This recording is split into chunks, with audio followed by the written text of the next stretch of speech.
Welcome to Being Authentic Rules, aka The Bar, where we're becoming like fine wine, one message at a time. And I'm your host and bartender, The Rule Breaker, serving up straight truth, no chaser. So, grab your goggles and a drink, because around here we about to go deep. Who's judging between righteousness and wisdom? At the end of the day, it's all about Judgment Day, right? It's all about who's getting into heaven and who's not, right? So, according to Psalm chapter 75, verse 2, God will judge with equity. At the set time that I appoint, I will judge with equity. What is equity? I'm glad you asked. I looked it up. Equity is fairness, basic just, and fairness. Just meaning justice. And Psalm 75 verse 3 through 5 says that he establishes his authority and the right to be the judge in those verses. Those verses said, let's read them. It says, when the earth tottered and all its inhabitants, it is I who keep steady its pillars. I say to the boastful, do not boast, and to the wicked, do not lift up your horn. Do not lift up your horn on high, or speak with haughty neck. Verse 7 says that it is God who executes judgment, putting down one and lifting up another. So, what is he judging? Well, the answer to that question we can find in the book of Matthew, chapter 25, verse 32, which says, before him will be gathered all the nations, and he will separate people one from another, as a shepherd separates the sheep from the goats. Now pause. God is using sheep as an illustration of his people. And we know that generally the world thinks sheep are not very smart. They're not very smart animals. But I looked it up, and actually sheep are smarter than people think. They can recognize the faces of other sheep as well as the faces of humans. They can demonstrate emotional awareness as well as individual personalities. So now let's continue to read. Verse 33 through 34 says, and he will place the sheep on his right, but the goat on the left. Then the king will say to those on the right, come, you who are blessed by my Father, inherit the kingdom prepared for you from the foundation of the world. Now, in verse 35 through 36, Jesus speaks about being hungry and thirsty, and his sheep, his people, are tending to his needs. Oftentimes when Christians are faced with tough decisions, like whether or not to help someone, to do something for someone, they are ridiculed, spoken ill of for doing it. They call them all kinds of names that some of them I can't even say on here.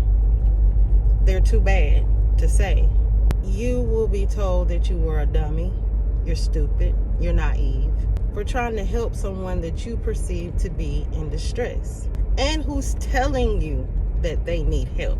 They're in distress. Now, there are those who will say, well, if you did it from your heart, then it shouldn't matter what was done to you. False. Because you did it under the pretenses that someone was telling you and finding multiple physical ways to prove to you that they were in need.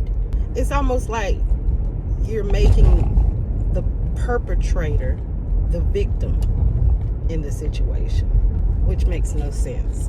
Let's continue to verse 37. It will tell us who will make it into the kingdom, right?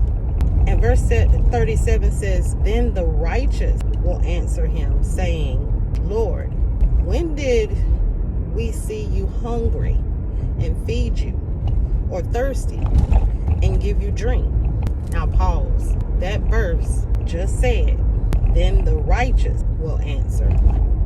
So we know that it's not the wisest. The verse didn't say the wisest will answer. It said the righteous will answer. Verse 38 through 40.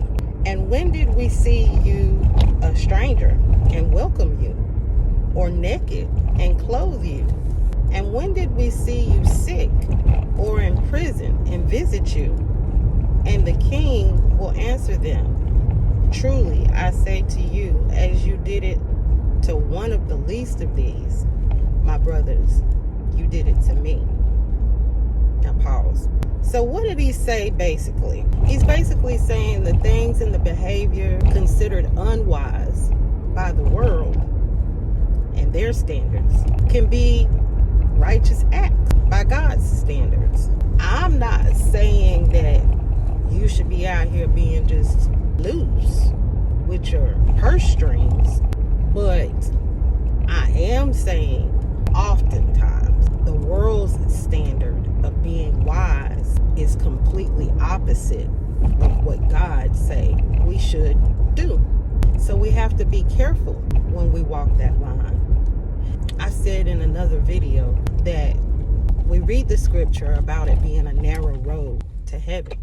And in that scripture, well, not in that scripture, but the more you learn from the Bible, you understand that you can't really lean too far to the left or to the right. That narrow road lies somewhere in the middle. And when you think about it, rightfully, because that's balance.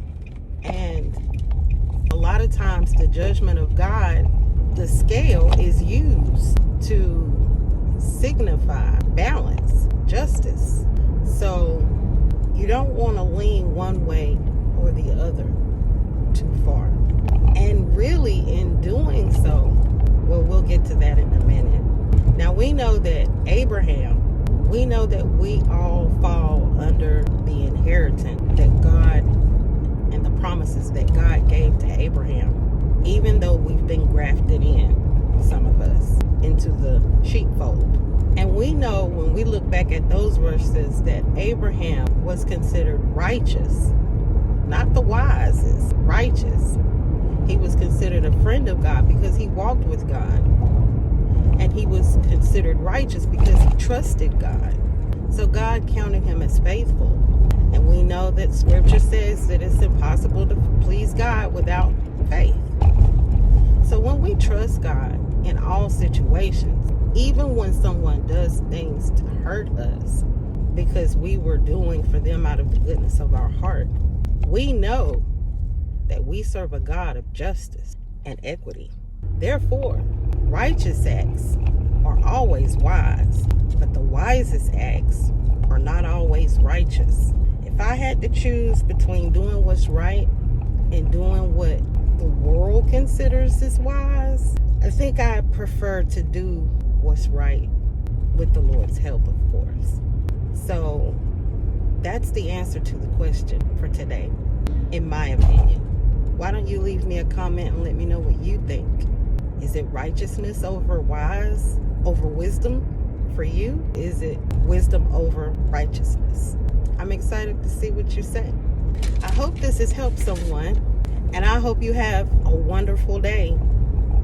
I know I will. Don't you be no ghost. Truth seekers, barkeepers, let's continue to do just that. Till next time, I love you with the love of Christ. Rule breaker.